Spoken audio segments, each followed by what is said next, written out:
What's going on in America today? Why are we over our heads in debt? Why can't the politicians bring debt under control? Why are so many people, often both parents now, working at low-paying, dead-end jobs and still making do with less? What's the future of the American economy and way of life? Why does the government tell us inflation is low when the buying power of our paychecks is declining at an alarming rate? Only a generation ago, bread was a quarter, and you could get a new car for $19.95. The problem is that since 1864, we've had a debt-based banking system. All our money is based on government debt. We cannot extinguish government debt without extinguishing our money supply. That's why talk of paying off the national debt without reforming our banking system is an impossibility. That's why the solution does not lie in discussing the size of the national debt, rather it lies in reforming our banking system. This is the Federal Reserve headquarters in Washington. It sits on this very impressive address, right on Constitution Avenue, right across from the Lincoln Memorial. But is it federal? Is it really part of the United States government? Well, what we're about to show you is that there's nothing federal about the Federal Reserve, and there are no reserves. The name is a deception created back before the Federal Reserve Act was passed in 1913 to make Americans think that America's central bank operates in the public interest. The truth is that the Federal Reserve is a private bank owned by private stockholders and run purely for their private profit. That's exactly correct. The Fed is a privately owned for-profit corporation, which again has no reserves, at least no reserves available to back up the Federal Reserve notes, which is our common currency. Oh, absolutely. The Federal Reserve is neither federal and has doubtful reserves. It's a private bank that is owned by member banks. And it was chartered under the guise of deceit by an act of Congress in 1913.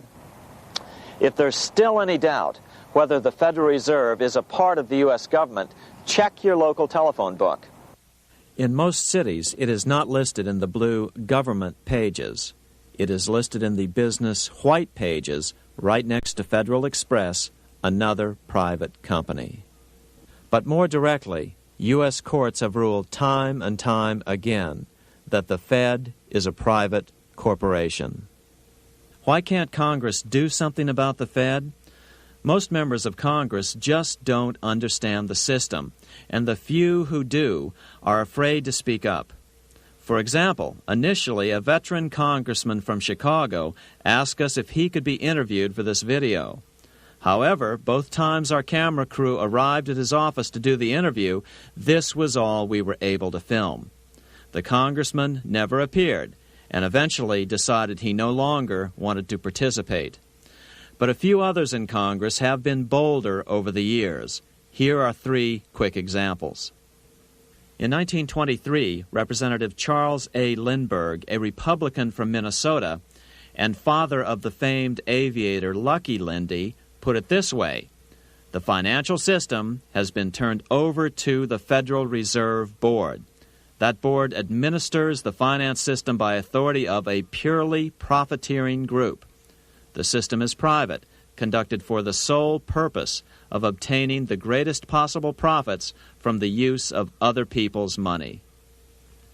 One of the most outspoken critics in Congress of the Fed was the former chairman of the House Banking and Currency Committee during the Great Depression years. Lewis T. McFadden, Republican of Pennsylvania, said in 1932, "We have in this country one of the most corrupt institutions the world has ever known. I refer to the Federal Reserve Board. This evil institution has impoverished the people of the United States and has practically bankrupted our government. It has done this through the corrupt practices of the moneyed vultures who control it." Senator Barry Goldwater was a frequent critic of the Fed. Most Americans have no real understanding of the operation of the international moneylenders. The accounts of the Federal Reserve System have never been audited. It operates outside the control of Congress and manipulates the credit of the United States. The Federal Reserve really even though it is not part of the federal government, it is more powerful than the federal government. It's more powerful than the president, the Congress, and the courts. Now, a lot of people challenge me on that, but let me prove my case. The Federal Reserve determines what the average person's car payment is going to be, what their house payment is going to be, and whether they have a job or not. And I submit to you that that's total control. And the Federal Reserve is the largest single creditor of the United States government. What does Proverbs tell us? The borrower is servant to the lender. What one has to understand is that from the day the Constitution was adopted right up to today, the folks who profit from privately owned central banks, as Madison called them, the money changers, have fought a running battle for control over who gets to print America's money. Why is who prints the money so important? Think of money as just another commodity. If you have a monopoly on a commodity that everyone needs, everyone wants, and nobody has enough of, there are lots of ways to make a profit, and also exert tremendous political influence. That's what this battle is all about. Throughout the history of the United States, the money power has gone back and forth between Congress and some sort of privately owned central bank. The Founding Fathers knew the evils of a privately owned central bank. First of all, they had seen how the privately owned British central bank, the Bank of England, had run up the British national debt to such an extent that Parliament had been forced to place unfair taxes on the American colonies. In fact, as we'll see later, Ben Franklin claimed that this was the real cause of the American Revolution. Most of the Founding Fathers realized the potential dangers of banking and feared bankers' accumulation of wealth and power. Jefferson put it this way: I sincerely believe that banking institutions are more dangerous to our liberties than standing armies. The issuing power should be taken from the banks and restored to the people to whom it properly belongs. That succinct statement of Jefferson is, in fact, the solution to all our economic problems today. It bears repeating. The issuing power should be taken from the banks and restored to the people to whom it properly belongs. James Madison, the main author of the Constitution, agreed. Interestingly, he called those behind the central bank scheme money changers. Madison strongly criticized their actions. History records that the money changers have used every form of abuse, intrigue, deceit, and violent means possible to maintain their control over governments by controlling money and its issuance. The battle over who gets to issue our money has been the pivotal issue throughout the history of the United States. Wars are fought over it, depressions are caused to acquire it. Yet after World War I, this battle was rarely mentioned in newspapers or history books. Why? By World War I, the money changers, with their dominant wealth, had seized control of most of the nation's press. Throughout U.S. history, this battle over who gets the power to issue our money has raged. In fact, it's changed hands back and forth 8 times since 1764, yet this fact has virtually vanished from public view for over 3 generations behind a smokescreen emitted by Fed cheerleaders in the media. Until we stop talking about deficits and government spending and start talking about who controls how much money we have, it's all just a big shell game, a complete and utter deception. It won't matter if you pass an ironclad amendment to the Constitution mandating a balanced budget. Our situation is only going to get worse until we root out the cause at its source. What's the solution for our national problem? First of all, education. That's what this video presentation is all about. But secondly, we must act. We must take back the power to issue our own money. Issuing our own money is not a radical solution. I want to stress that. It's the same solution used at different points in U.S. history by men like Benjamin Franklin, Thomas Jefferson, Andrew Jackson, Martin Van Buren, and Abraham Lincoln. So, to sum it up, in 1913, Congress gave an independent central bank, deceptively named the Federal Reserve, a monopoly over issuing America's money, and the debt generated by this quasi-private corporation is what is killing the American economy. Though the Federal Reserve is now the most powerful central bank in the world, it was not the first. So where did this idea come from? To really understand the magnitude of the problem, we have to travel back to Europe. Just who are these money changers James Madison spoke of? In the Bible, 2,000 years ago, Jesus drove the money changers from the temple. It was the only time Jesus used force during his ministry. What were money changers doing in the temple?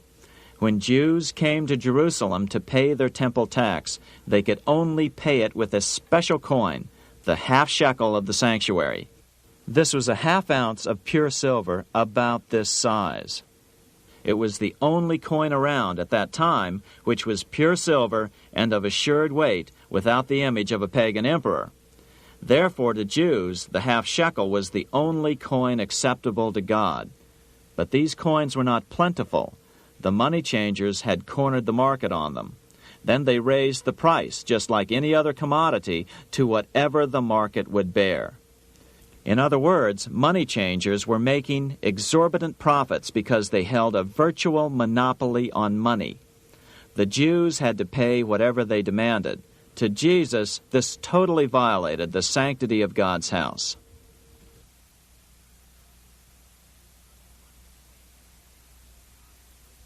But the money-changing scam did not originate in Jesus' day. 200 years before Christ, Rome was having trouble with money changers.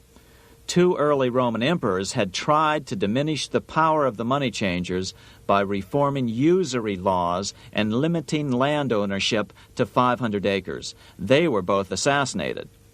In 48 BC, Julius Caesar took back the power to coin money from the money changers and minted coins for the benefit of all. With this new, plentiful supply of money, he built great public works projects. By making money plentiful, Caesar won the love of the common man. But the money changers hated him. Some believe this was an important factor in Caesar's assassination. One thing is for sure, with the death of Caesar came the demise of plentiful money in Rome. Taxes increased, as did corruption. Just as in the case of America today, usury and debased coin became the rule. Eventually, the Roman money supply was reduced by 90%. As a result, the common people lost their lands and their homes, just as is about to happen soon in America. With the demise of plentiful money, the masses lost confidence in the Roman government and refused to support it. Rome plunged into the gloom of the Dark Ages.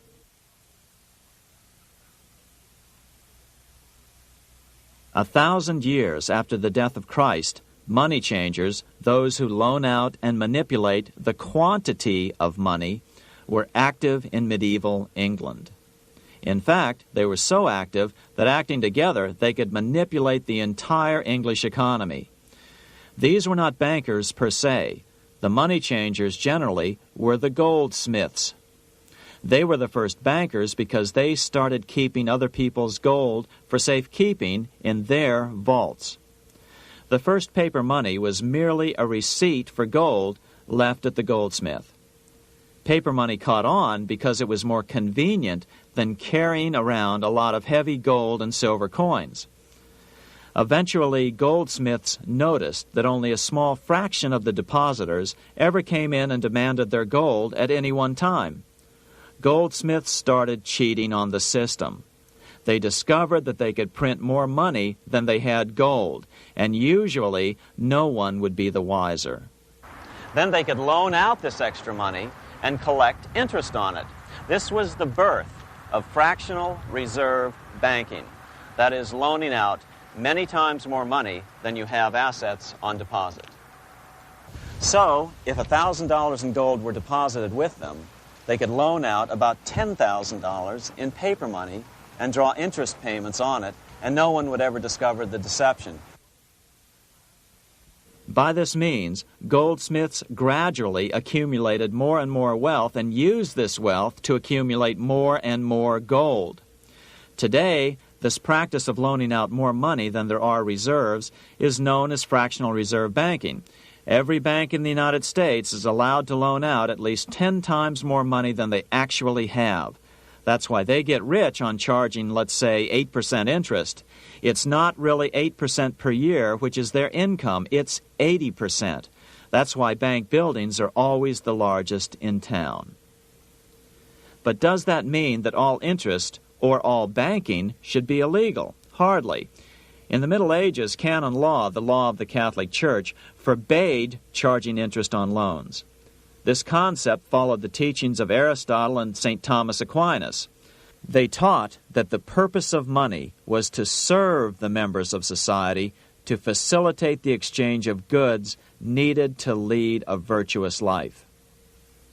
Interest, in their belief, hindered this purpose by putting an unnecessary burden on the use of money.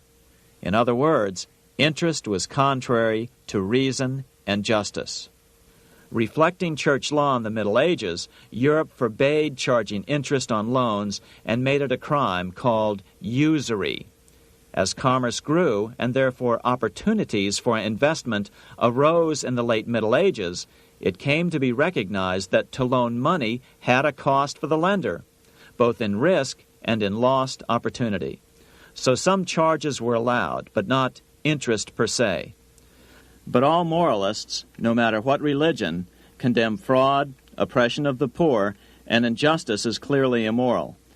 As we will see, fractional reserve lending is rooted in a fraud, results in widespread poverty, and reduces the value of everyone else's money. The ancient goldsmiths discovered that extra profits could be made by rowing the economy between easy money and tight money. When they made money easier to borrow, then the amount of money in circulation expanded. Money was plentiful. People took out more loans to expand their businesses. But then the money changers would tighten the money supply. They would make loans more difficult to get. What would happen? Just what happens today. A certain percentage of people could not repay their previous loans and could not take out new loans to repay the old ones. Therefore, they went bankrupt and had to sell their assets to the goldsmiths for pennies on the dollar. The same thing is still going on today. Only today, we call this rowing of the economy up and down the business cycle. Like Julius Caesar, King Henry I of England finally resolved to take the money power away from the goldsmiths about 1100 A.D. Henry could have used anything as money, seashells, feathers, or even yak dung, as is often done in remote Tibetan provinces. But he invented one of the most unusual money systems in history. It was called the tally stick system.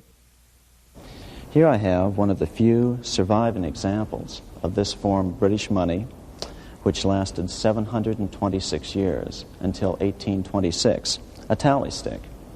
The tally system was adopted to avoid the monetary manipulation of the goldsmiths. Tally sticks were money fabricated out of sticks of polished wood. Notches were cut along one edge of the stick to indicate the denominations. Then the stick was split lengthwise through the notches so that both pieces still had a record of the notches. The king kept one half to protect against counterfeiting. Then he would spend the other half into the economy and they would circulate as money. This particular tally stick is huge. It represented 25,000 pounds. One of the original stockholders in the Bank of England purchased his original shares with this stick. In other words, he bought shares in the world's richest and most powerful corporation with a stick of wood. It's ironic that after its formation in 1694, the Bank of England attacked the tally stick system because it was money outside the power of the money changers, just as King Henry had wanted it to be. Why do people accept sticks of wood for money? That's a great question. Throughout history, people traded anything they thought had value and used as money. You see, the secret is that money is only what people agree on to use as money. What's our paper money today? It's really just paper. But here's the trick. King Henry ordered that tally sticks had to be used to pay the king's taxes. This built-in demand for tally sticks immediately made them circulate and be accepted as money. And they worked well. In fact, no other form of money has worked so well for so long as tally sticks. Keep in mind, the British Empire was built under the tally stick system. The tally stick system succeeded despite the fact that the money changers constantly attacked it by offering the metal coin system as competition. In other words, metal coins never went completely out of circulation, but tally sticks hung on because they were good for the payment of taxes. Finally, in the 1500s, King Henry VIII relaxed the laws concerning usury, and the money changers wasted no time reasserting themselves. They quickly made their gold and silver money plentiful for a few decades. But when Queen Mary took the throne and tightened the usury laws again, the money changers renewed the hoarding of gold and silver coins, forcing the economy to plummet. When Queen Mary's sister, Queen Elizabeth I, took the throne, she was determined to regain control over English money. Her solution was to issue gold and silver coins from the public treasury and take the control over the money supply away from the money changers. Although control over money was not the only cause of the English Revolution in 1642, religious differences fueled the conflict. Monetary policy played a major role. Financed by the money changers, Oliver Cromwell finally overthrew King Charles, purged the Parliament, and put the king to death. The money changers were immediately allowed to consolidate their financial power. The result was that for the next 50 years, the money changers plunged Great Britain into a series of costly wars. They took over a square mile of property in the center of London, known as the City of London. This area today is still known as one of the three predominant financial centers of the world. Conflicts with the Stuart kings led the money changers in England to combine with those in the Netherlands to finance the invasion of William of Orange, who overthrew the Stuarts in 1688 and took the English throne.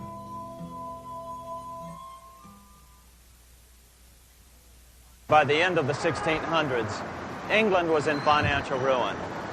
50 years of more or less continuous wars with France and Holland had exhausted her. Frantic government officials met with the money changers to beg for the loans necessary to pursue their political purposes.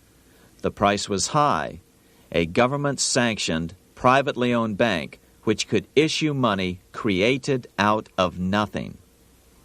It was to be the modern world's first privately owned central bank, the Bank of England. Although it was deceptively called the Bank of England to make the general population think it was part of the government, it was not.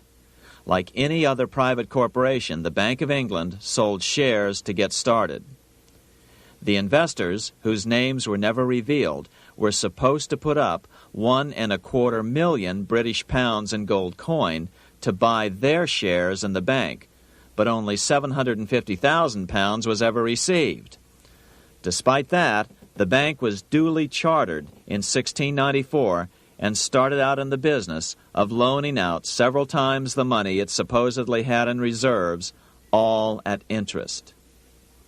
In exchange, the new bank would loan British politicians as much of the new currency as they wanted, as long as they secured the debt by direct taxation of the British people. So, legalization of the Bank of England amounted to nothing less than legal counterfeiting of a national currency for private gain.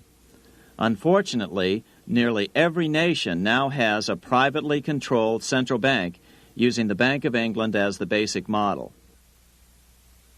Such is the power of these central banks that they soon take total control over a nation's economy. It soon amounts to nothing but a plutocracy, rule by the rich.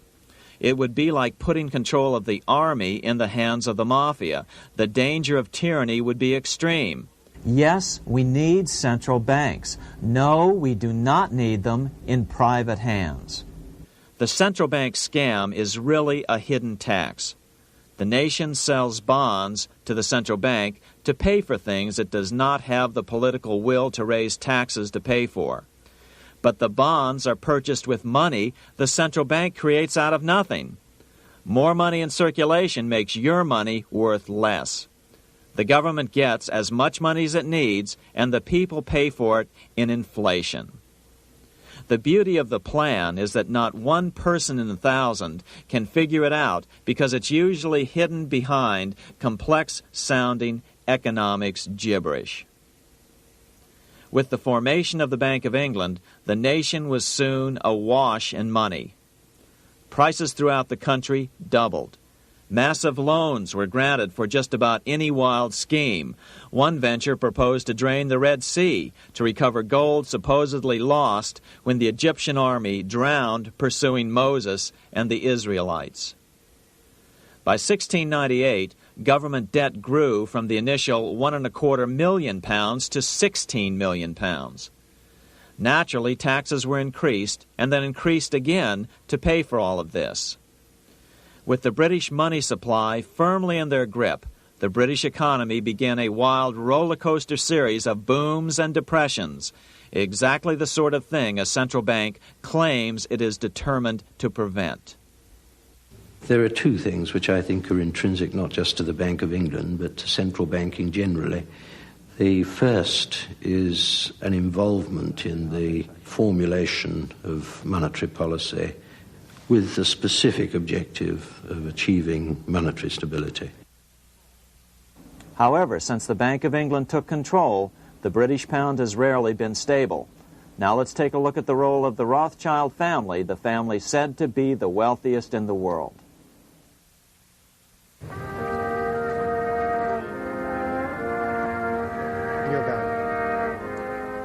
This is Frankfurt, Germany.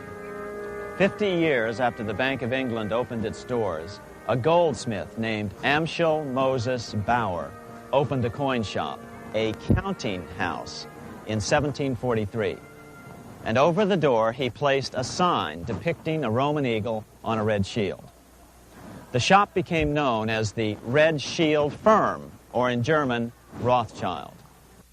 When his son, Amschel Meyer Bauer, inherited the business, he decided to change his name to Rothschild.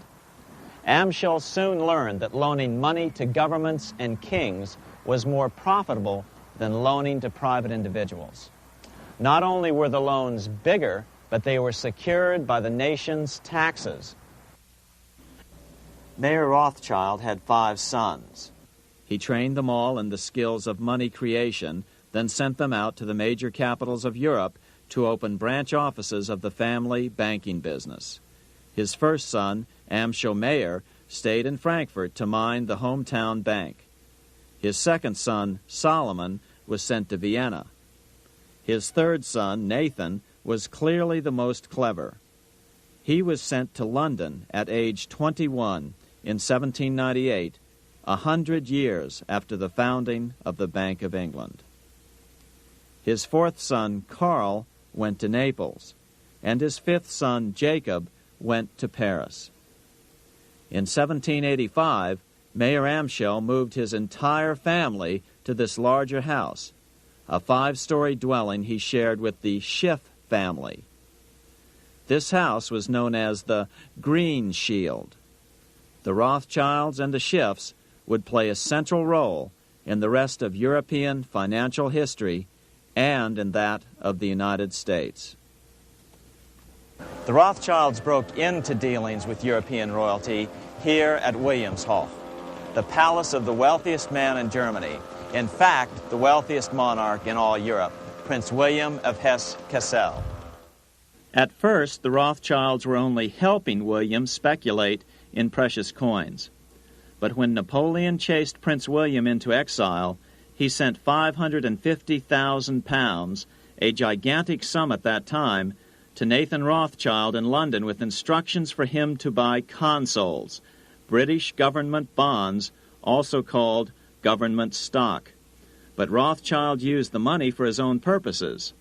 With Napoleon on the loose, the opportunities of wartime investments were nearly limitless. William returned here sometime prior to the Battle of Waterloo in 1815. He summoned Rothschild and demanded his money back.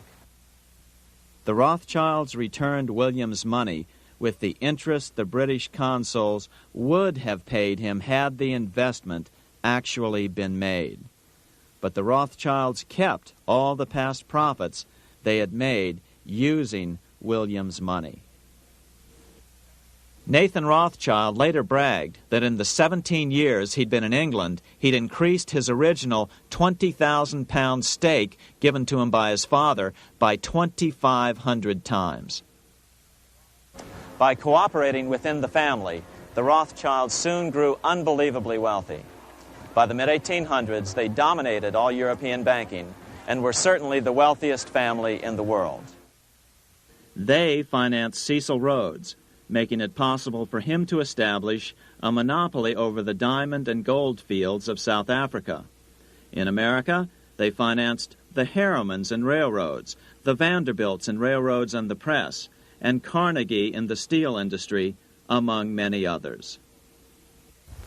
In fact, during World War I, J.P. Morgan was thought to be the richest man in America.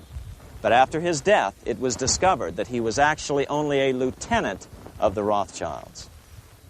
Once Morgan's will was made public, it was discovered that he owned only 19% of J.P. Morgan companies. By 1850, James Rothschild, the heir of the French branch of the family, was said to be worth 600 million French francs, 150 million more than all the other bankers in France put together. He built this mansion called Ferrier, just east of Paris. Wilhelm I, on seeing it, exclaimed, "Kings couldn't afford this. It could only belong to a Rothschild."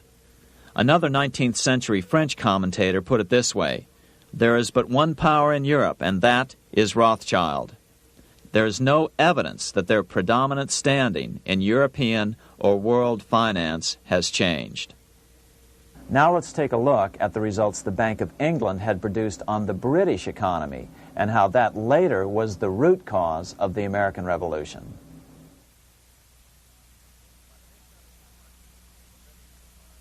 By the mid-1700s, the British Empire was nearing its height of power around the world. But Britain had fought 4 costly wars in Europe since the creation of their privately owned central bank, the Bank of England. The cost had been high. To finance these wars, the British Parliament here had borrowed heavily from the bank. By the mid-1700s, the government's debt here in Britain was £140 million, a staggering sum for those days. Consequently, the British government embarked on a program of trying to raise revenues from their American colonies in order to make their interest payments to the bank. But in America, it was a different story. The scourge of a privately owned central bank had not yet hit. This is Independence Hall in Philadelphia, where the Declaration of Independence and Constitution were signed. In the mid-1700s, pre-revolutionary America was still relatively poor. There was a severe shortage of precious metal coins to trade for goods, so the early colonists were forced to experiment with printing their own homegrown paper money. Some of these experiments were successful. Franklin was a big supporter of the colonies printing their own paper money. In 1757, Franklin was sent to London. He ended up staying for the next 18 years here, nearly until the start of the American Revolution. During this period, the American colonies began to issue their own money. Called colonial scrip, the endeavor was very successful. It provided a reliable medium of exchange, and it also helped to provide a feeling of unity between the colonies. Remember, colonial scrip was just paper money, debt-free money, printed in the public interest, and not backed by gold or silver coin. In other words, it was a totally fiat currency. One day, officials of the Bank of England asked Franklin how he would account for the newfound prosperity of the colonies. Without hesitation, he replied, "That is simple. In the colonies we issue our own money. It is called colonial scrip. We issue it in proper proportion to the demands of trade and industry to make the products pass easily from the producers to the consumers. In this manner, creating for ourselves our own paper money, we control its purchasing power, and we have no interest to pay to no one." This was just common sense to Franklin, but you can imagine the impact it had on the Bank of England. America had learned the secret of money, and that genie had to be returned to its bottle as soon as possible.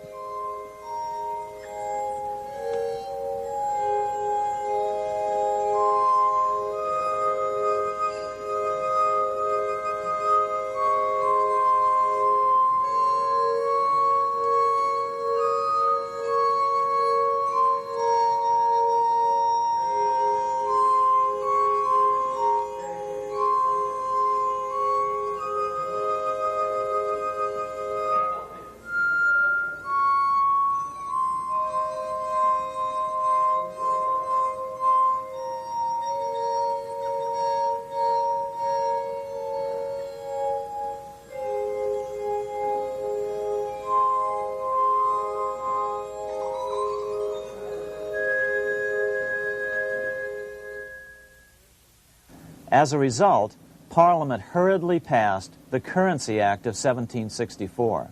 This prohibited colonial officials from issuing their own money and ordered them to pay all future taxes in gold or silver coins.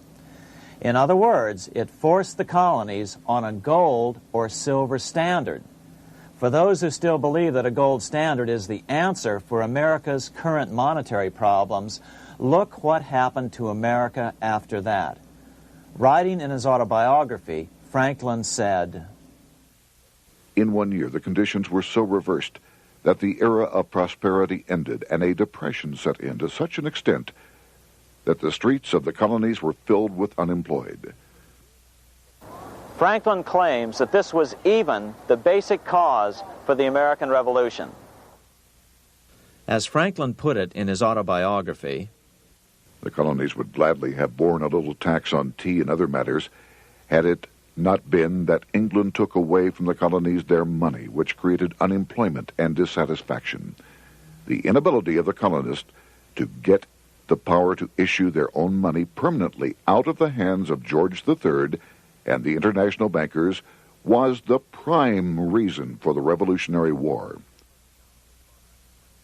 By the time the first shots were fired in Lexington, Massachusetts, on April 19, 1775, the colonies had been drained of gold and silver coin by British taxation.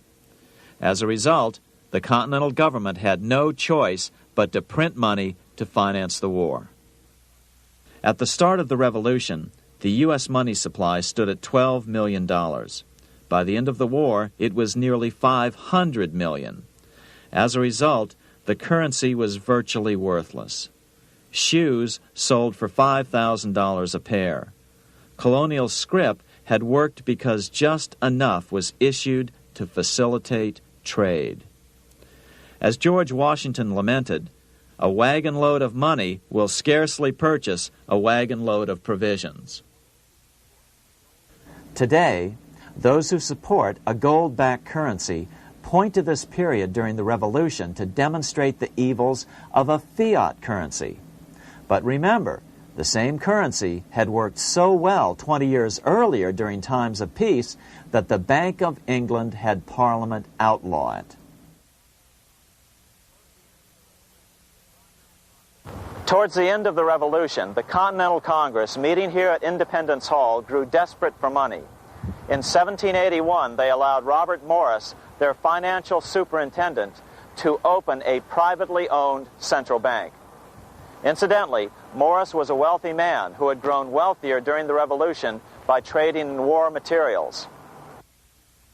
Called the Bank of North America, the new bank was closely modeled after the Bank of England. It was allowed to practice fractional reserve banking. That is, it could lend out money it didn't have, then charge interest on it. If you or I were to do that, we would be charged with fraud, a felony. The bank's charter called for private investors to put up $400,000 worth of initial capital. But when Morris was unable to raise the money, he brazenly used his political influence to have gold deposited in the bank, which had been loaned to America by France. He then loaned this money to himself and his friends to reinvest in shares of the bank. And, like the Bank of England, the bank was given a monopoly over the national currency. Soon the dangers became clear. The value of American currency continued to plummet.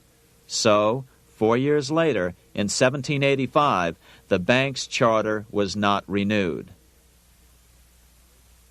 The leader of the effort to kill the bank, William Findley of Pennsylvania, explained the problem this way, quote, "This institution, having no principle but that of avarice, will never be varied in its object, to engross all the wealth, power, and influence of the state."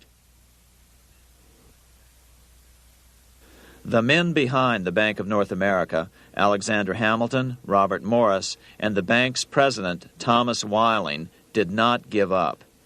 Only 6 years later, Hamilton, then Secretary of the Treasury, and his mentor, Morris, rammed a new privately owned central bank through the new Congress.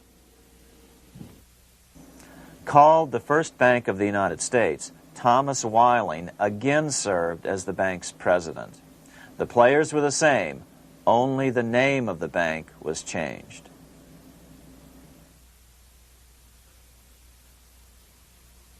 In 1787, colonial leaders assembled in Philadelphia to replace the ailing Articles of Confederation.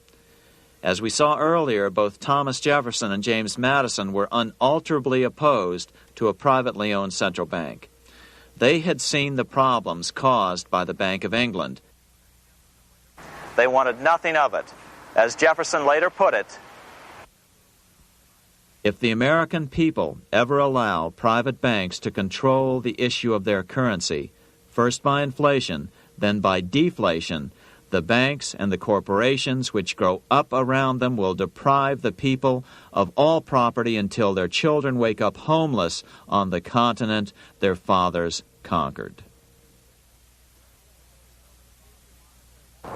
during the debate over the future monetary system, another one of the founding fathers, Gouverneur Morris, castigated the motivations of the owners of the Bank of North America.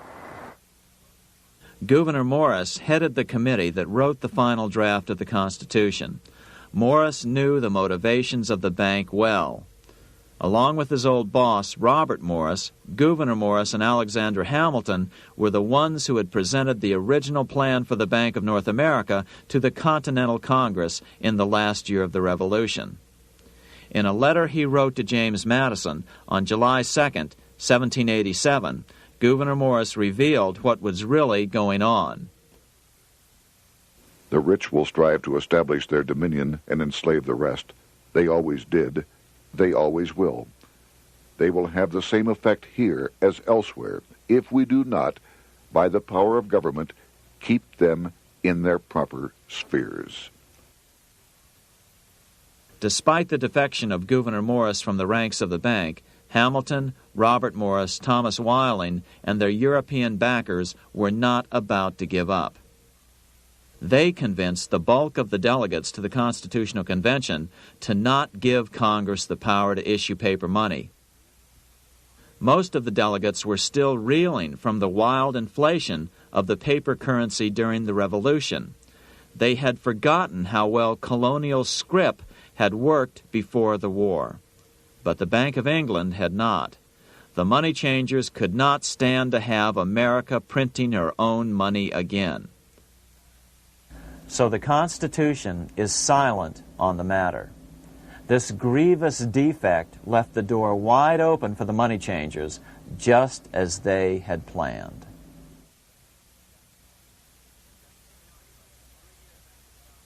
In 1790, less than 3 years after the Constitution had been signed, the money changers struck again. The newly appointed first Secretary of the Treasury, Alexander Hamilton, proposed a bill to the Congress calling for a new, privately owned central bank.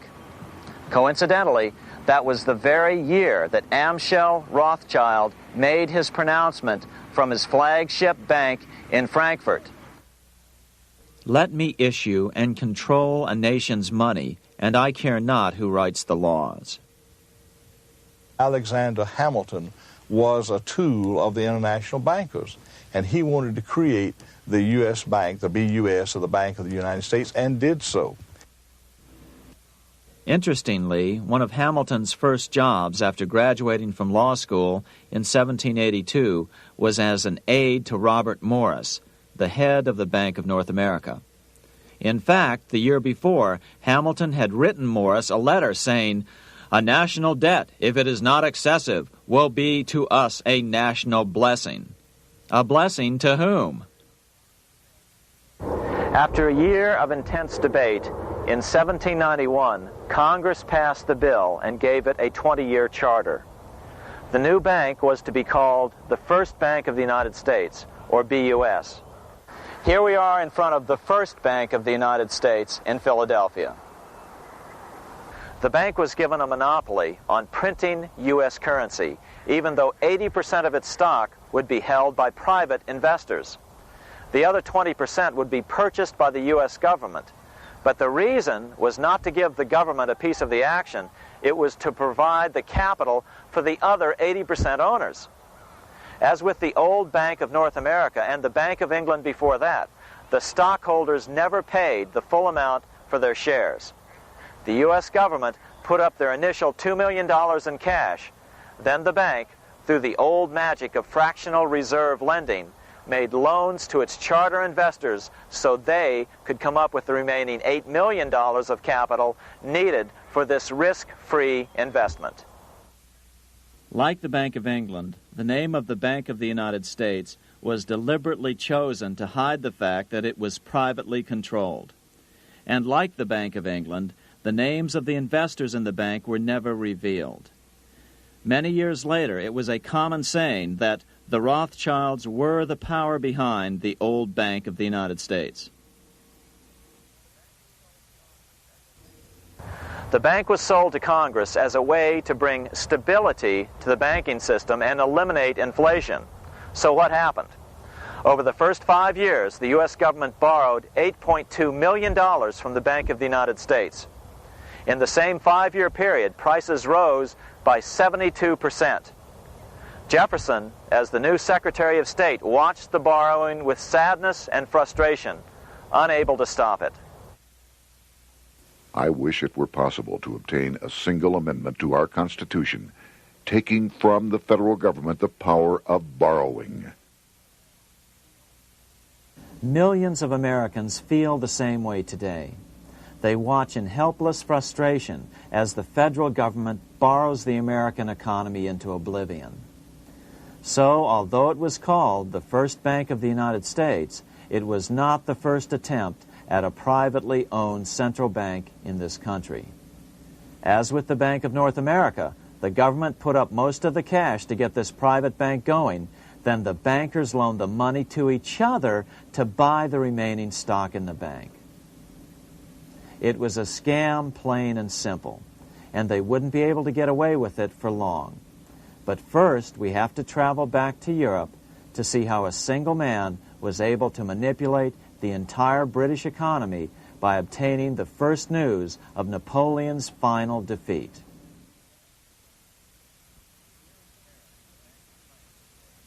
Here in Paris, the Bank of France was organized in 1800, just like the Bank of England. But Napoleon decided France had to break free of debt, and he never trusted the Bank of France. He declared that when a government is dependent upon bankers for money, the bankers, not the leaders of the government, are in control. The hand that gives is above the hand that takes. Money has no motherland. Financiers are without patriotism and without decency. Their sole object is gain. Back in America, unexpected help was about to arrive. In 1800, Thomas Jefferson narrowly defeated John Adams to become the third president of the United States. By 1803, Jefferson and Napoleon had struck a deal. The U.S. would give Napoleon $3 million in gold in exchange for a huge chunk of territory west of the Mississippi River, the Louisiana Purchase. With that $3 million, Napoleon quickly forged an army and set off across Europe, conquering everything in his path. But the Bank of England quickly rose to oppose him. They financed every nation in his path, reaping the enormous profits of war. Prussia, Austria, and finally Russia all went heavily into debt in a futile attempt to stop Napoleon.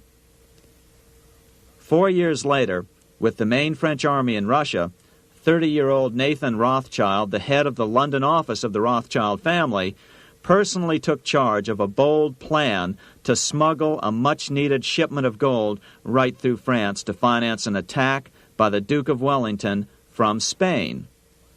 Nathan later bragged at a dinner party in London that it was the best business he'd ever done. Little did he know that he would do much better business in the near future. Wellington's attacks from the south and other defeats eventually forced Napoleon to abdicate, and Louis XVIII was crowned king. Napoleon was exiled to Elba, a tiny island off the coast of Italy, supposedly exiled from France forever. While Napoleon was in exile on Elba, temporarily defeated by England with the financial help of the Rothschilds, America was trying to break free of its central bank as well.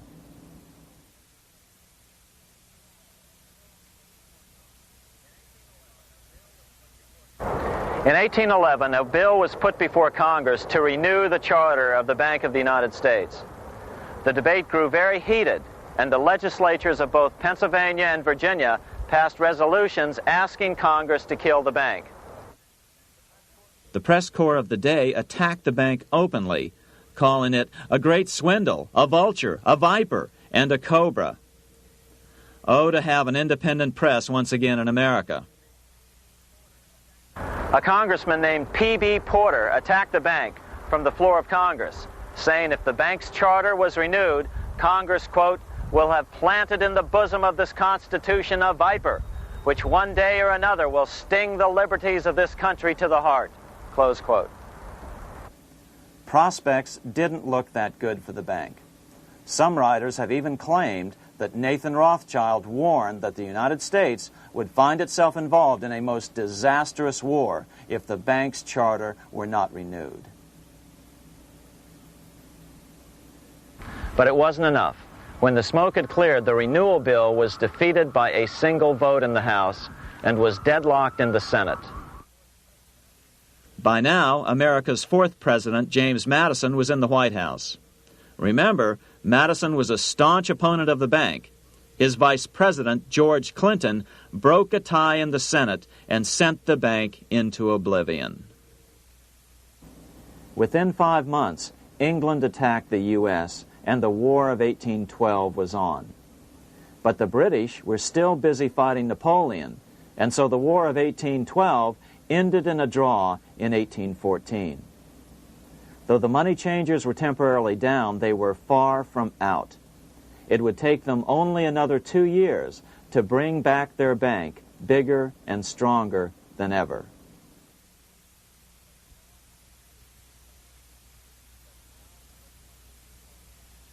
But now let's return to Napoleon, because nothing else in history more aptly demonstrates the ingenuity of the Rothschild family than their control of the British stock market after Waterloo. In 1815, a year after the end of the War of 1812 in America, Napoleon escaped his exile and returned to Paris. French troops were sent out to capture him, but such was his charisma that the soldiers rallied around their old leader and hailed him as their emperor once again.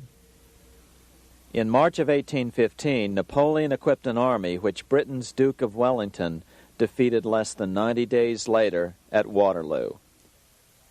Some writers claim Napoleon borrowed £5 million from the Bank of England to rearm, but it appears these funds actually came from the Ouvard banking house in Paris.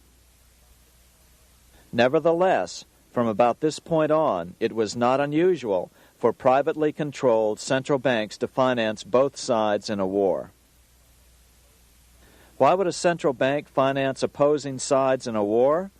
Because war is the biggest debt generator of them all. A nation will borrow any amount for victory. The ultimate loser is loaned just enough to hold out the vain hope of victory, and the ultimate winner is given enough to win. Besides, such loans are usually conditioned upon the guarantee that the victor will honor the debts of the vanquished.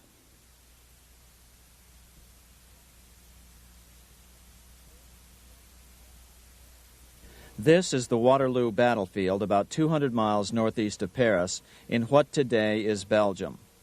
Here Napoleon suffered his final defeat, but not before thousands of French and Englishmen gave their lives on a steamy summer day in July of 1815. Right over there, on June 18, 1815, 74,000 French troops met 67,000 troops from Britain and other European nations. The outcome was certainly in doubt. In fact, had Napoleon attacked a few hours earlier, he would probably have won the battle. But no matter who won or lost, back in London, Nathan Rothschild planned to use the opportunity to try to seize control over the British stock and bond market and possibly even the Bank of England. Rothschild stationed a trusted agent, a man named Rothworth, on the north side of the battlefield, closer to the English Channel. Once the battle had been decided, Rothworth took off for the Channel. He delivered the news to Nathan Rothschild a full 24 hours before Wellington's own courier. Rothschild hurried to the stock market and took up his usual position in front of an ancient pillar. All eyes were on him. The Rothschilds had a legendary communications network. If Wellington had been defeated and Napoleon was loose on the continent again, Britain's financial situation would become grave indeed. Rothschild looked saddened. He stood there motionless, eyes downcast. Then suddenly he began selling. Other nervous investors saw that Rothschild was selling. It could only mean one thing. Napoleon must have won, Wellington must have lost. The market plummeted. Soon everyone was selling their consols, their British government bonds, and prices dropped sharply. But then Rothschild started secretly buying up the consols through his agents for only a fraction of their worth hours before. Myths, legends, you say? 100 years later, the New York Times ran a story which said that Nathan's grandson had attempted to secure a court order to suppress a book with this stock market story in it. The Rothschild family claimed the story was untrue and libelous, but the court denied the Rothschilds' request and ordered the family to pay all court costs. What's even more interesting about this story is that some authors claim that the day after the Battle of Waterloo, in a matter of hours, Nathan Rothschild came to dominate not only the bond market, but the Bank of England as well. Whether or not the Rothschild family seized control of the Bank of England, the first privately owned central bank in a major European nation and the wealthiest, one thing is certain. By the mid-1800s, the Rothschilds were the richest family in the world, bar none. They dominated the new government bond markets and branched into other banks and industrial concerns. In fact, the rest of the 19th century was known as the Age of the Rothschilds. Despite this overwhelming wealth, the family has generally cultivated an aura of invisibility. Although the family controls scores of industrial, commercial, mining, and tourist corporations, only a handful bear the Rothschild name. By the end of the 19th century, one expert estimated that the Rothschild family controlled half the wealth of the world. Whatever the extent of their vast wealth, it is reasonable to assume that their percentage of the world's wealth has increased since then. But since the turn of the century, the Rothschilds have cultivated the notion that their power has somehow waned even as their wealth increases.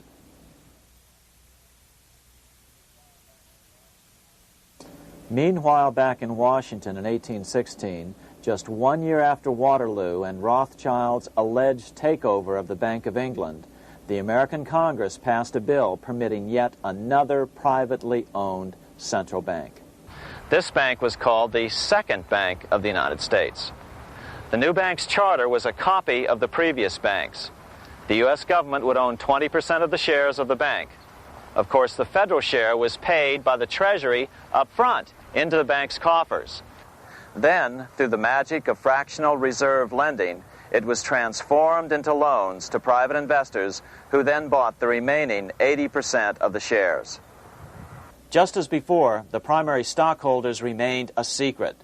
But it is known that the largest block of shares, about 1/3 of the total, were sold to foreigners. As one observer put it, it is certainly no exaggeration to say that the Second Bank of the United States was rooted as deeply in Britain as it was in America.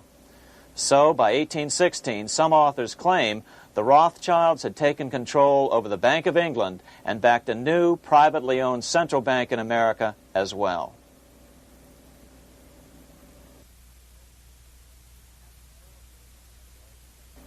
After 12 years of manipulations of the U.S. economy on the part of the Second Bank of the U.S., the American people had had just about enough.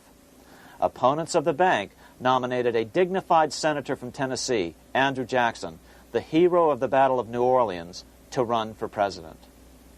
This is his home, the Hermitage. No one gave Jackson a chance initially. The bank had long ago learned how the political process could be controlled with money. To the surprise and dismay of the money changers, Jackson was swept into office in 1828. Jackson was determined to kill the bank at the first opportunity and wasted no time in trying to do so.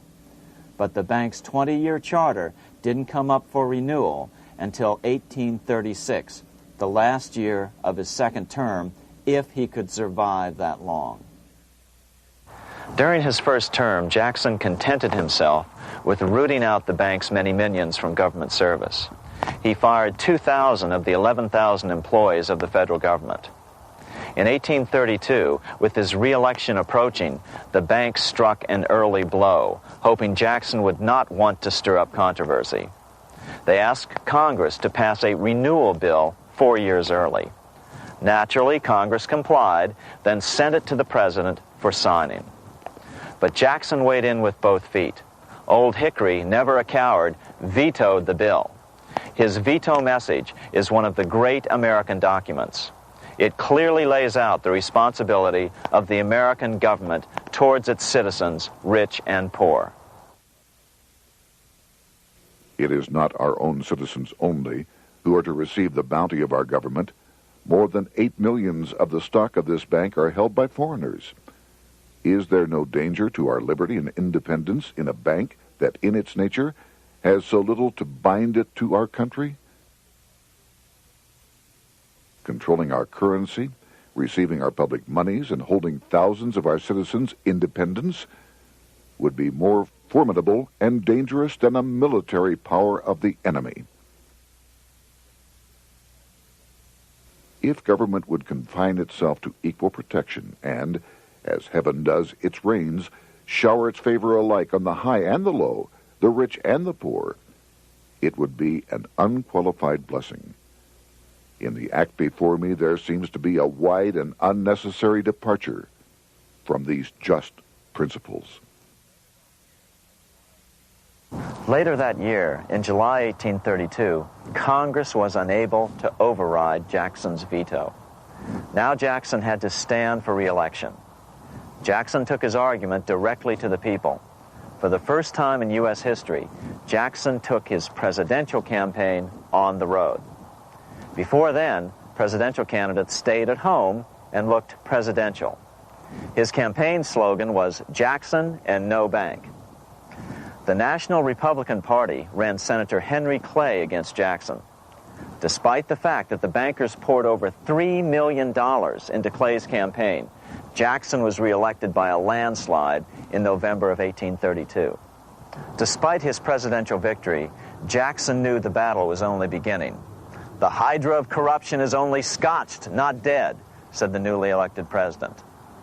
Jackson ordered his new Secretary of Treasury, Lewis McLean, to start removing the government's deposits from the second bank and start placing them in state banks. But McLean refused to do so. Jackson fired him and appointed William J. Duane as the new Secretary of the Treasury. Duane also refused to comply with the president's requests, and so Jackson fired him as well and then appointed Roger B. Taney to the office. Taney did withdraw government funds from the bank starting on October 1st, 1833. Jackson was jubilant. "I have it chained. I'm ready with screws to draw every tooth and then the stumps." But the bank was not yet done fighting. Its head, Nicholas Biddle, used his influence to get the Senate to reject Taney's nomination. Then, in a rare show of arrogance, Biddle threatened to cause a depression if the bank was not rechartered. This worthy president thinks that because he has scalped Indians and imprisoned judges, he is to have his way with the bank. He is mistaken. Next, in an unbelievable fit of honesty for a central banker, Biddle admitted that the bank was going to make money scarce to force Congress to restore the bank. Nothing but widespread suffering will produce any effect on Congress. Our only safety is in pursuing a steady course of firm restriction, and I have no doubt that such a course will ultimately lead to restoration of the currency and the recharter of the bank. What a stunning revelation. Here was the pure truth, revealed with shocking clarity. Biddle intended to use the money contraction power of the bank to cause a massive depression until America gave in. Unfortunately, this has happened time and time again throughout U.S. history and is about to happen again in today's world. Nicholas Biddle made good on his threat. The bank sharply contracted the money supply by calling in old loans and refusing to extend new ones. A financial panic ensued, followed by a deep depression. Naturally, Biddle blamed Jackson for the crash, saying that it was caused by the withdrawal of federal funds from the bank. Unfortunately, his plan worked well. Wages and prices sagged. Unemployment soared along with business bankruptcies. The nation quickly went into an uproar. Newspaper editors blasted Jackson in editorials. The bank threatened to withhold payments, which then could be made directly to key politicians for their support. Within only months, Congress assembled in what was called the panic session. 6 months after he had withdrawn funds from the bank, Jackson was officially censured by a resolution which passed the Senate by a vote of 26 to 20. It was the first time a president had ever been censured by Congress. Jackson lashed out at the bank. "You are a den of vipers. I intend to rout you out, and by eternal God, I will rout you out." America's fate teetered on a knife edge. If Congress could muster enough votes to override Jackson's veto, the bank would be granted another 20-year monopoly or more over America's money, time enough to consolidate its already great power. Then a miracle occurred. The governor of Pennsylvania came out supporting President Jackson and strongly criticized the bank. On top of that, Biddle had been caught boasting in public about the bank's plan to crash the economy. Suddenly, the tide shifted. In April of 1834, the House of Representatives voted 134 to 82 against rechartering the bank. This was followed up by an even more lopsided vote to establish a special committee to investigate whether the bank had caused the crash. When the investigating committee arrived at the bank's door in Philadelphia, armed with a subpoena to examine the books, Biddle refused to give them up. Nor would he allow inspection of correspondence with congressmen relating to their personal loans and advances he'd made to them. He also refused to testify before the committee back in Washington. On January 8, 1835, Jackson paid off the final installment on the national debt, which had been necessitated by allowing the banks to issue currency for government bonds rather than simply issuing treasury notes without such debt. He was the only president to ever pay off the debt. A few weeks later, on January 30th, 1835, an assassin by the name of Richard Lawrence tried to shoot President Jackson, but by the grace of God, both pistols misfired. Lawrence was later found not guilty by reason of insanity. After his release, he bragged to friends that powerful people in Europe had put him up to the task and promised to protect him if he were caught. The following year, when its charter ran out, the Second Bank of the United States ceased functioning as the nation's central bank. Biddle was later arrested and charged with fraud. He was tried and acquitted, but died shortly thereafter while still tied up in civil suits. After his second term as president, Jackson retired here to the Hermitage outside of Nashville to live out his life. He is still remembered here for his determination to kill the bank. In fact, he killed it so well that it took the money changers 77 years to undo the damage. When asked what his most important accomplishment had been, Jackson replied, "I killed the bank." Unfortunately, even Jackson failed to grasp the entire picture and its root cause. Although Jackson had killed the central bank, the most insidious weapon of the money changers, fractional reserve banking, remained in use by the numerous state-chartered banks. This fueled economic instability in the years before the Civil War. Still, the central bankers were out, and as a result, America thrived as it expanded westward. During this time, the principal money changers struggled to regain their lost centralized power, but to no avail.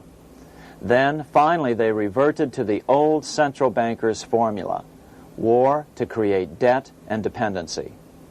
If they couldn't get their central bank any other way, America could be brought to its knees by plunging it into a civil war, just as they had done in 1812 after the first Bank of the United States was not rechartered.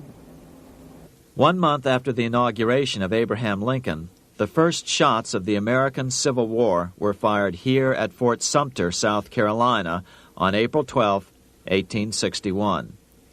Certainly slavery was a cause for the Civil War, but not the primary cause. Lincoln knew that the economy of the South depended upon slavery, and so before the Civil War, he had no intention of eliminating it. Lincoln had put it this way in his inaugural address only 1 month earlier.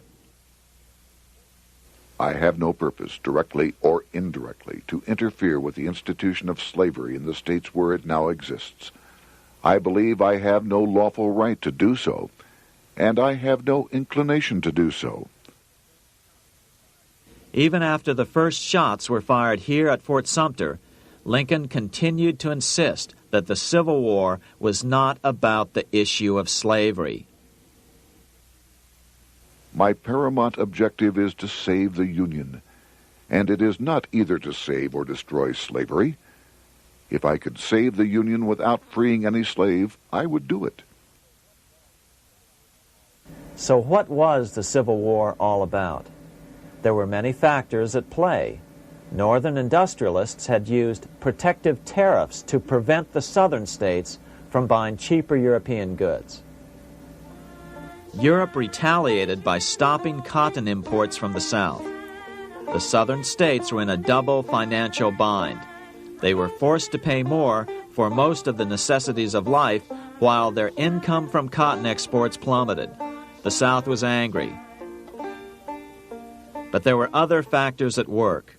The money changers were still stung by America's withdrawal from their control 25 years earlier.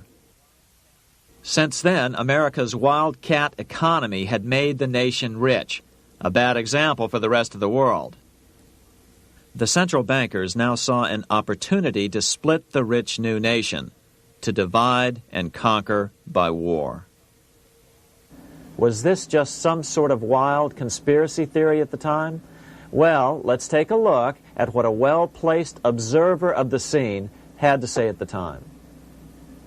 His name was Otto von Bismarck, Chancellor of Germany, the man who united the German states a few years later. The division of the United States into federations of equal force was decided long before the Civil War by the high financial powers of Europe. These bankers were afraid that the United States, if they remained as one bloc and as one nation, would attain economic and financial independence which would upset their financial domination over the world.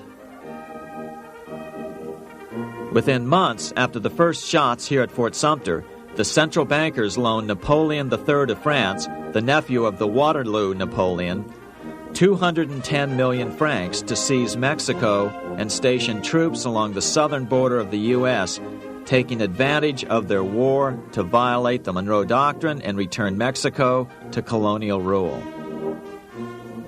No matter what the outcome of the Civil War, a weakened America, heavily indebted to the money changers, would open up Central and South America once again to European colonization and domination. The very thing America's Monroe Doctrine had forbade in 1823.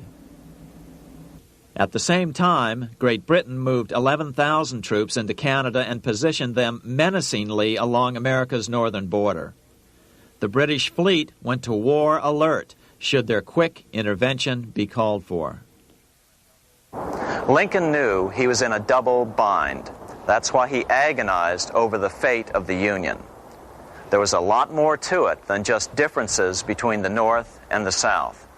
That's why his emphasis was always on union and not merely the defeat of the South. But Lincoln needed money to win. In 1861, Lincoln and his Secretary of Treasury, Salmon P. Chase, went to New York to apply for the necessary loans. The money changers, anxious to see the Union fail, offered loans at 24 to 36% interest. Lincoln said thanks, but no thanks, and returned to Washington. Lincoln sent for an old friend, Colonel Dick Taylor of Chicago, and put him on the problem of financing the war. During one meeting, Lincoln asked Taylor what he'd discovered. Taylor put it this way. Why, Lincoln, that is easy. Just get Congress to pass a bill authorizing the printing of full legal tender Treasury notes, and pay your soldiers with them, and go ahead and win your war with them also.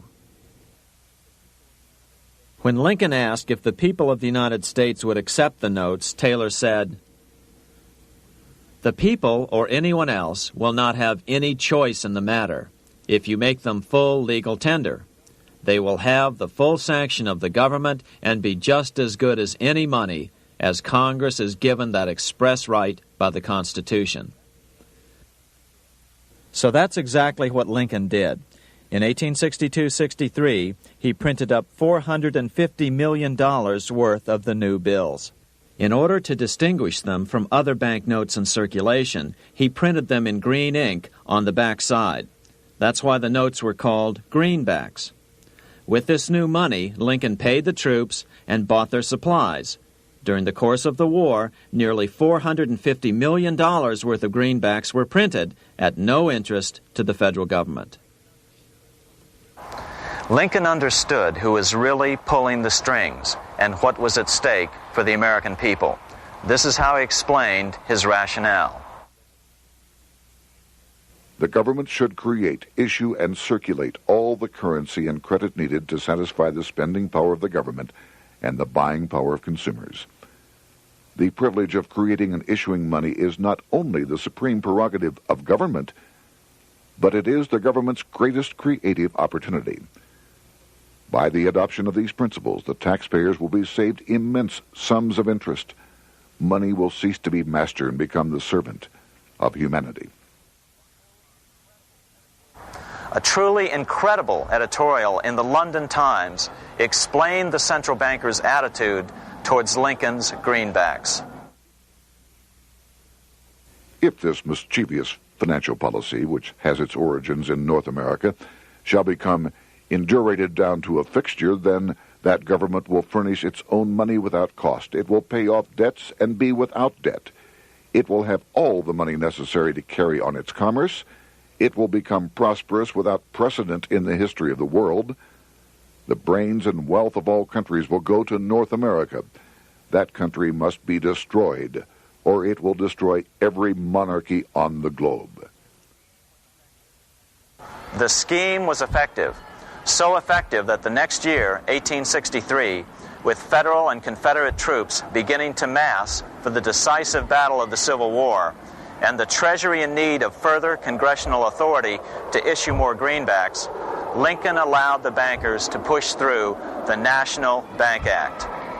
These new national banks would operate under a virtual tax-free status and collectively had the exclusive monopoly power to create the new form of money, banknotes. Though greenbacks continued to circulate, their numbers were not increased.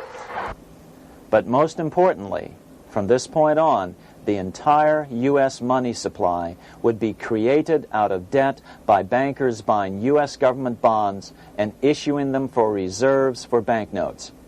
As historian John Kenneth Galbraith explained it, in numerous years following the war, the federal government ran a heavy surplus.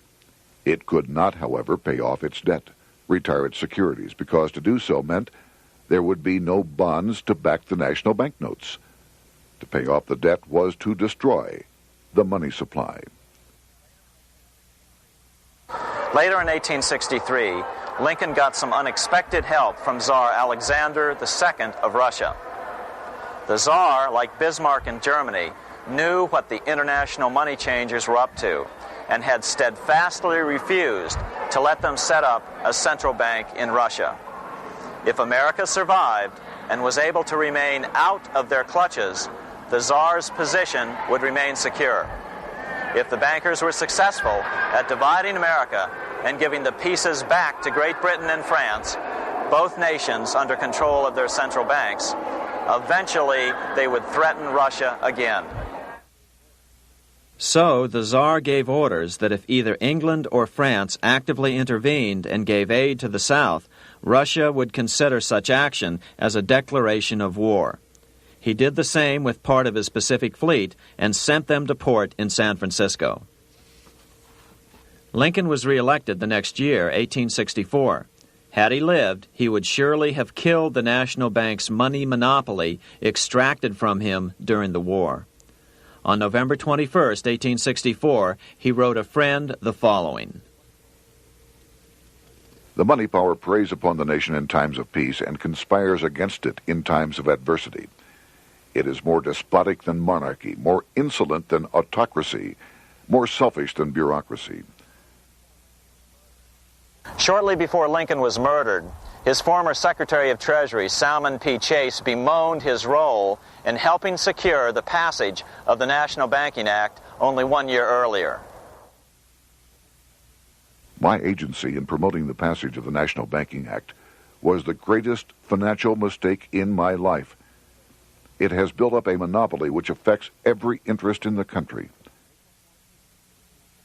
On April 14, 1865, 41 days after his second inauguration and just 5 days after Lee surrendered to Grant at Appomattox, Lincoln was shot by John Wilkes Booth at Ford's Theater. Bismarck, Chancellor of Germany, lamented the death of Abraham Lincoln. The death of Lincoln was a disaster for Christendom. There was no man in the United States great enough to wear his boots. I fear that foreign bankers, with their craftiness and tortuous tricks, will entirely corrupt the exuberant riches of America and use it systematically to corrupt modern civilization. They will not hesitate to plunge the whole of Christendom into wars and chaos in order that the earth should become their inheritance. Bismarck well understood the money changers' plan. Allegations that international bankers were responsible for Lincoln's assassination surfaced in Canada 70 years later in 1934. Gerald G. McGeer, a popular and well-respected Canadian attorney, revealed this stunning charge in a 5-hour speech before the Canadian House of Commons, blasting Canada's debt-based money system. Remember, it was 1934, the height of the Great Depression, which was ravaging Canada as well. McGeer had obtained evidence deleted from the public record, provided to him by Secret Service agents at the trial of John Wilkes Booth after Booth's death. McGeer said it showed that Booth was a mercenary working for the international bankers.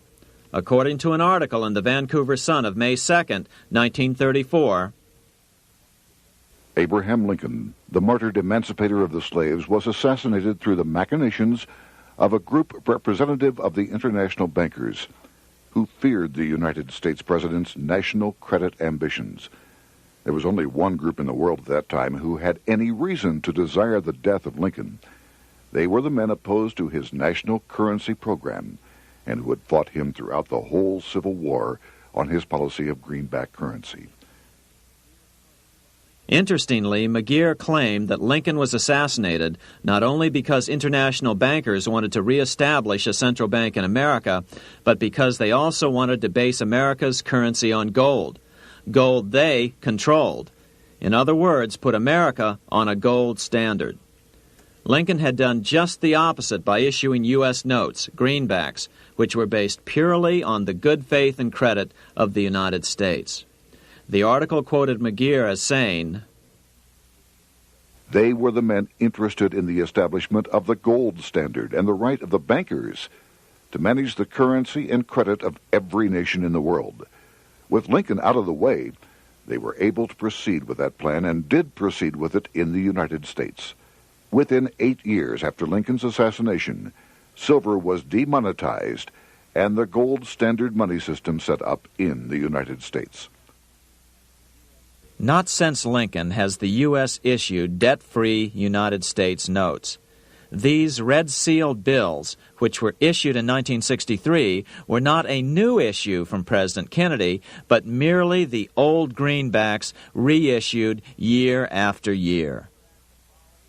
In another act of folly and ignorance, the 1994 Regal Act actually authorized the replacement of Lincoln's greenbacks with debt-based notes. In other words, greenbacks were in circulation in the United States until 1994. Why was silver bad for the bankers and gold good? Simple. Because silver was plentiful in the United States. It was very hard to control. Gold was, and always has been, scarce. Throughout history, it has been relatively easy to monopolize gold, but silver has historically been 15 times more plentiful. With Lincoln out of the way, the money changers' next objective was to gain complete control over America's money. This was no easy task. With the opening of the American West, silver had been discovered in huge quantities. On top of that, Lincoln's greenbacks were generally popular. Despite the European central bankers' deliberate attacks on greenbacks, they continued to circulate in the United States, in fact, until a few years ago. According to historian W. Cleon Skousen, right after the Civil War, there was considerable talk about reviving Lincoln's brief experiment with the constitutional monetary system. Had not the European Money Trust intervened, it would have no doubt become an established institution.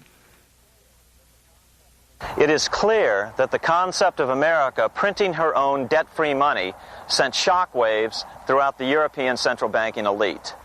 They watched with horror as Americans clamored for more greenbacks. They may have killed Lincoln, but support for his monetary ideas grew. On April 12, 1866, nearly 1 year to the day of Lincoln's assassination, Congress went to work at the bidding of the European central banking interests. It passed the Contraction Act, authorizing the Secretary of the Treasury to begin to retire some of the greenbacks in circulation and thereby contract the money supply. Authors Theodore R. Thorin and Richard F. Warner explained the results of the money contraction in their classic book on the subject, The Truth in Money Book. The hard times which occurred after the Civil War could have been avoided if the greenback legislation had continued as President Lincoln had intended. Instead, there were a series of money panics, what we call recessions, which put pressure on Congress to enact legislation to place the banking system under centralized control. Eventually, the Federal Reserve Act was passed on December 23, 1913. In other words, the money changers wanted two things: the reinstitution of a central bank under their exclusive control, and two, an American currency backed by gold. Their strategy was twofold. First of all, cause a series of panics to try to convince the American people that only centralized control of the money supply could provide economic stability. And secondly, remove so much money from the system that most Americans would be so desperately poor that they either wouldn't care or would be too weak to oppose the bankers. In 1866, there was $1.8 billion in currency in circulation in the United States, about $50.46 per capita. In 1867 alone, $500 million, $500 million, was removed from the U.S. money supply. 10 years later, in 1876, America's money supply was reduced to only $600 million.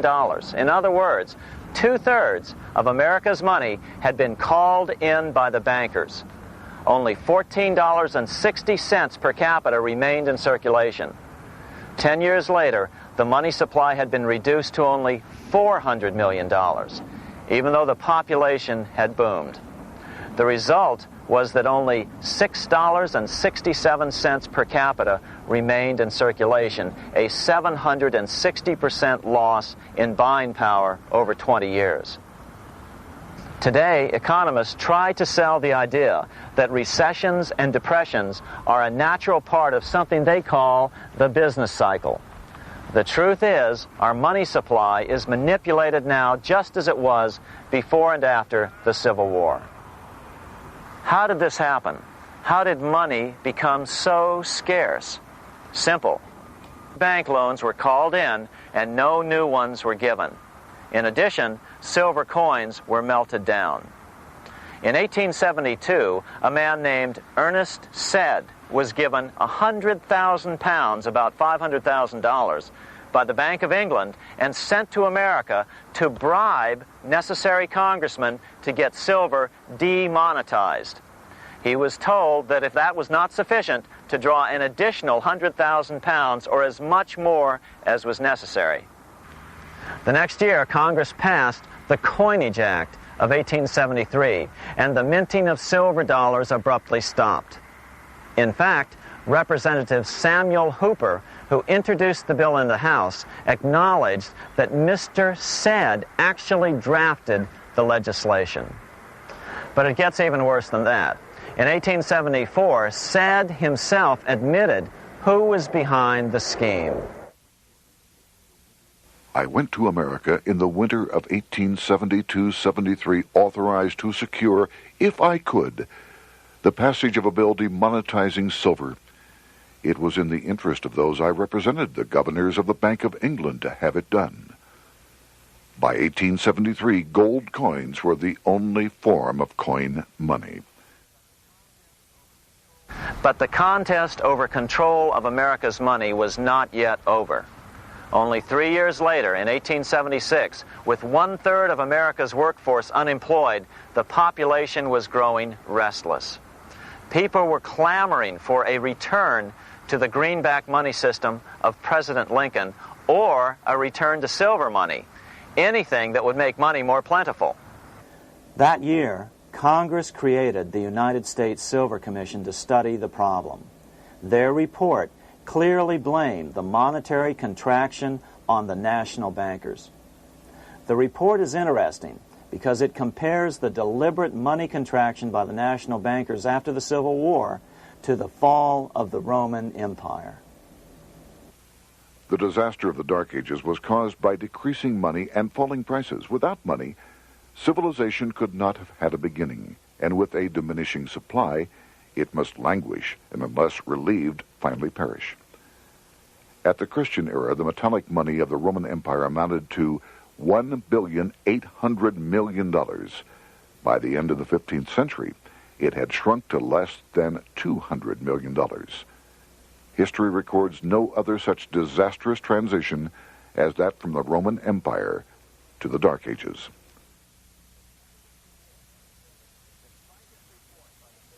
Despite this report by the Silver Commission, Congress took no action. The next year, 1877, riots broke out from Pittsburgh to Chicago. The torches of starving vandals lit up the sky. The bankers huddled to decide what to do. They decided to hang on. Now that they were back in control to a certain extent, they were not about to give it up.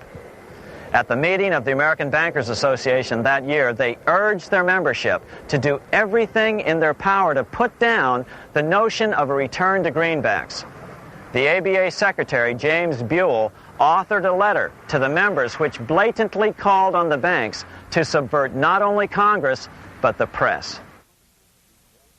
It is advisable to do all in your power to sustain such prominent daily and weekly newspapers, especially the agricultural and religious press, as will oppose the greenback issue of paper money, and that you will also withhold patronage from all applicants who are not willing to oppose the government issue of money. To repeal the act creating banknotes or to restore to circulation the government issue of money will be to provide the people with money and will therefore seriously affect our individual profits as bankers and lenders. See your congressman at once and engage him to support our interest that we may control legislation. As political pressure mounted in Congress for change, the press tried to turn the American people away from the truth. The New York Tribune put it this way on January 10th, 1878. The capital of the country is organized at last, and we will see whether Congress will dare to fly in its face. But it didn't work entirely. On February 28, 1878, Congress passed the Sherman Law, allowing the minting of a limited number of silver dollars, ending the 5-year hiatus. This did not end gold backing of the currency, however, nor did it completely free silver. Previous to 1873, anyone who brought silver to the U.S. Mint could have it struck into silver dollars free of charge. No longer. But at least some money began to flow back into the economy again. With no further threat to their control, the bankers loosened up on loans, and the post-Civil War depression was finally ended. 3 years later, the American people elected Republican James Garfield president. Garfield understood how the economy was being manipulated. As a congressman, he had been chairman of the Appropriations Committee and was a member of Banking and Currency. After his inauguration, he slammed the money changers publicly in 1881. Whoever controls the volume of money in any country is absolute master of all industry and commerce. And when you realize that the entire system is very easily controlled, one way or another, by a few powerful men at the top, you will not have to be told how periods of inflation and depression originate. Unfortunately, within a few weeks of making this statement, on July 2nd of 1881, President Garfield was assassinated.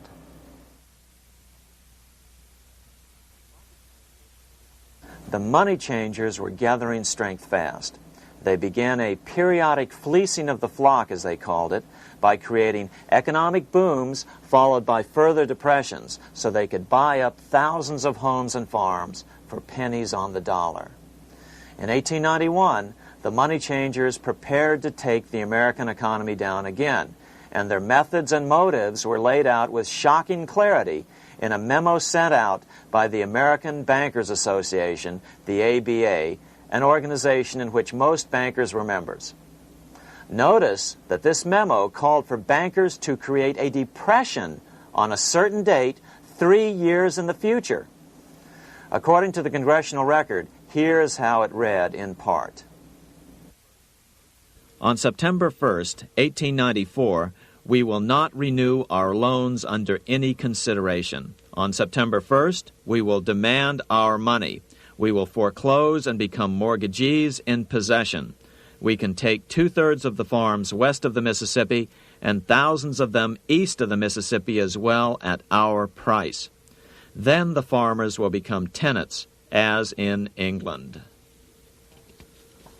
These depressions could be controlled because America was on the gold money standard. Since gold is scarce, it's one of the easiest commodities to manipulate.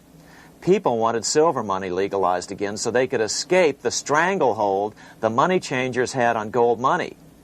People wanted silver money reinstated, reversing Mr. Said's Act of 1873, by then called the Crime of 73. By 1896, the issue of more silver money had become the central issue in the presidential campaign. William Jennings Bryan, a senator from Nebraska, ran for president as a Democrat on the free silver issue. At the Democratic National Convention in Chicago, he made an emotional speech which won him the nomination entitled Crown of Thorns and Cross of Gold.